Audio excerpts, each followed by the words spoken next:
how to fix GTA 5 not launching easy and quick. Hello guys, in today's video I'm gonna show you how to fix this problem.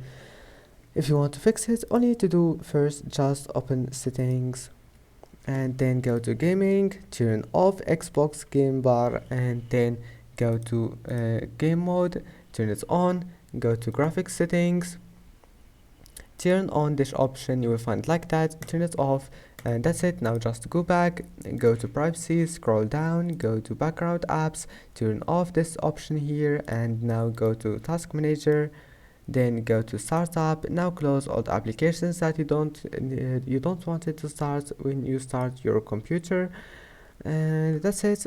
Just if you want to disable it, just right click on it and click disable, and that's it. It's easy. And after that, just close it and restart your PC, and you'll find that your problem is fixed. And that's it for today's video. If you like this video, don't forget to like and don't forget to subscribe, and see you in the next video.